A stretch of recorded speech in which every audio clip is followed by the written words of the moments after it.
ஒரு பேனில் ஒரு 2 டேபிள் ஸ்பூன் அளவுக்கு எண்ணெய் ஊற்றிக்கோங்க. எண்ணெய் சூடானதும் 1 டீஸ்பூன் சோம்பு, ஒரு கொத்து கருவேப்பிலை, இது நல்லா பொரிஞ்சதும் ஒரு 2 வெங்காயம் கட் பண்ணி வச்சு அதையும் சேர்த்துட்டு வெங்காயம் நல்லா ப்ரௌனாக வதங்கணும். அந்தளவு வதங்கினதும் 1 டேபிள் ஸ்பூன் அளவுக்கு இஞ்சி பூண்டு பேஸ்ட் சேர்த்துட்டு சின்னதாக ஒரு தக்காளி கட் பண்ணி சேர்த்துட்டு வதக்கிக்கோங்க. காரத்துக்கு 1/2 டீஸ்பூன் மிளகாத்தூள், 1 டீஸ்பூன் அளவுக்கு மல்லித்தூள், கொஞ்சமாக மஞ்சள் தூள் போட்டு நல்லா கலந்துட்டு நான் 2 பாக்கெட் மஷ்ரூம் க்ளீன் பண்ணி கட் பண்ணி வச்சுருக்கேன், அதையும் சேர்த்துட்டு நல்லா கலந்து விடுங்க. கலந்து விட்டு தண்ணி எதுவும் சேர்க்க வேணாம். இதை மூடி போட்டு கரெக்டாக ஒரு 5 நிமிஷம் வேக விடுங்க. மஷ்ரூம்லாம் நல்லா தண்ணி விட்டு வெந்து வந்துடும். இந்த டைமில் இந்த மசாலாவுக்கு தேவையான அளவு உப்பு சேர்த்துக்கலாம். உப்பு சேர்த்துட்டு கரம் மசாலா ஒரு 1/2 டீஸ்பூன் அளவுக்கு மட்டும் சேர்த்துக்கோங்க.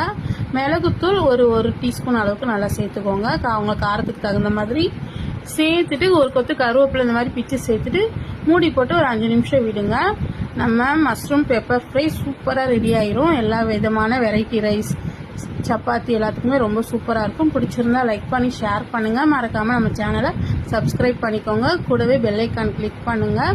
இன்ஸ்டாவில் ஃபாலோ பண்ணிக்கோங்க. ஃபைனலாக கொஞ்சமாக கொத்தமல்லி தழை தூவி இறக்கிடுங்க. அவ்வளோதான்.